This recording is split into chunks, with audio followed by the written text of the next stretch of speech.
Hello friends, போன வீடியோவில் section 35 பார்த்தோம்.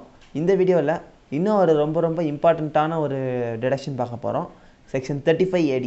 இந்த 35ADங்கிறது இன்கம் டேக்ஸ்னு சொல்லிட்டாலே ரொம்ப இம்பார்ட்டண்ட்டான ஒரு ப்ரொவிஷன்.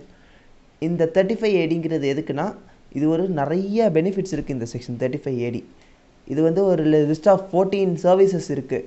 அந்த 14 பிஸ்னஸ் தான் வந்து ஸ்பெசிஃபைட் ஏ பிஸ்னஸ் அப்படின்னு சொல்கிறாங்க. செக்ஷன் 35AD பிஸ்னஸ் அப்படின்னு சொல்கிறாங்க. இந்த 35AD பிஸ்னஸை ஃபுல்லாக கிளைம் பண்ணிக்கலாம். எதை கிளைம் பண்ணக்கூடாது அப்படின்னு கேட்டிங்கன்னா, லேண்டுக்கான எக்ஸ்பெண்டிச்சரு, ஃபினான்ஷியல் இன்ஸ்ட்ருமெண்ட்டுக்கான எக்ஸ்பெண்டிச்சர், குட்வில்லுக்கான எக்ஸ்பெண்டிச்சர், இந்த மூணை தவிர வேறு எதை வேணாலும் வந்து ஃபுல்லாக கிளைம் பண்ணிக்கலாம். இதுதான் வந்து செக்ஷன் 35AD. என்னென்ன பிஸ்னஸ்ன்னு பார்ப்போம். Cold chain facility, warehousing for agricultural produce, house project construction, fertilizer manufacturing, hospital of at least 100 beds. ஒரு ஹாஸ்பிட்டலும் வந்து 35AD தான், ஆனால் 100 beds மினிமம் இருக்கணுமா. அப்புறம் cross country pipeline, housing project for slum development, ஹோட்டல்னால் அட்லீஸ்ட் 2 ஸ்டார் ஹோட்டலாக இருக்கணும். சும்மா ரோட்டு கடை அதெல்லாம் கணக்கில் கிடையாது. அட்லீஸ்ட் 2 ஸ்டாராக இருக்கணும். இன்லேண்ட் கண்டெய்னர் டிபார்ட்மெண்ட் அது வந்து 35AD. Bee keeping, warehousing facility for sugar, slurry pipeline, அப்புறம் semiconductor wafer fabrication manufacturing, infrastructure facility, இதெல்லாம் தான் 14 பிஸ்னஸ்.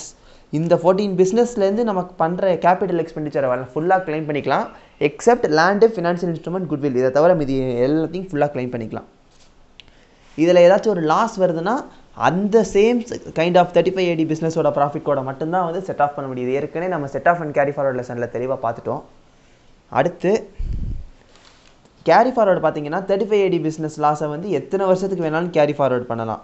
ஆனால் ரிட்டன் ஃபைல் பண்ணியிருக்கணும். ரிட்டன் கரெக்டாக ஃபைல் பண்ணியிருந்தால் மட்டும்தான் கேரி ஃபார்வர்ட் பண்ண முடியும். இல்லைனா ஃபைல் இது பண்ண முடியாது, கேரி ஃபார்வர்ட் பண்ண முடியாது.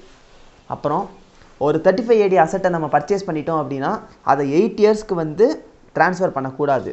அப்படி பண்ணோன்னா நம்ம இந்த 35ADக்கான எக்ஸ்பெண்டிச்சரை கிளைம் பண்ண முடியாது. இது ஒரு point. So 8 years login period இருக்குது. அடுத்து பர்ச்சேஸ் ஆஃப் 35AD அசட் வாங்கினா விற்கக்கூடாதுன்னு சொல்லியிருக்கேன். வாங்கிறதே பார்த்தீங்கன்னா 10,000 ரூபாய்க்கு மேலே இருந்துச்சுன்னா வந்து அதை நம்ம கேஷாக வாங்கக்கூடாது. அதர் தேன் கேஷாக மட்டும்தான் வாங்கணும். பர்டிகுலராக அக்கௌண்ட் பே செக்கில் தான் வாங்கணும். அடுத்து இன்டர் யூனிட் வந்து ட்ரான்ஸ்ஃபர் நடக்குது. 2 யூனிட் இருக்கு என்கிட்ட. 35ADக்காண்டி ஒரு அசட்டை வாங்கி இன்னொரு யூனிட்டுக்கு அதை மாற்றுறேன்னா ஃபேர் மார்க்கெட் வேல்யூவில் தான் அதை நான் மாற்றணும். அப்படி இல்லைன்னா மாற்றக்கூடாது. அடுத்து 35ADக்கான எக்ஸ்பென்ஸை கிளைம் பண்ணிட்டேன்னா section 80IA, IB, IC, ID, IE இந்த 5 எக்ஸ்பென்சஸுமே இதெல்லாம் வந்து சாப்டர் 6A டிடக்ஷன்ஸ். இந்த 5மே வந்து நம்ம கிளைம் பண்ண முடியாது. அடுத்து 80% off total plant and machinery இருக்குது பார்த்தீங்களா 35ADக்காண்டி, அது நியூவாக தான் இருக்கணும். இதுதான் இம்பார்ட்டண்ட்டான பாயிண்ட். இதெல்லாம் தான் அதர் கண்டிஷன்ஸ். இந்த கண்டிஷன்லாம் சாட்டிஸ்ஃபை பண்ணி நம்ம ஒரு கேபிட்டல் எக்ஸ்பெண்டிச்சர் பண்ணியிருக்கோம்னா அந்த கேபிட்டல் எக்ஸ்பெண்டிச்சரை செக்ஷன் 35AD படி நம்ம எக்ஸ்பெண்டிச்சராக கிளைம் பண்ணிக்கலாம். இதுதான் வந்து செக்ஷன் 35AD. ஏதாச்சும் டவுட்ஸ் இருக்குன்னா கமெண்ட் செக்ஷனில் மென்ஷன் பண்ணுங்கள். மறக்காமல் சேனலை சப்ஸ்கிரைப் பண்ணிடுங்க. Thank you friends.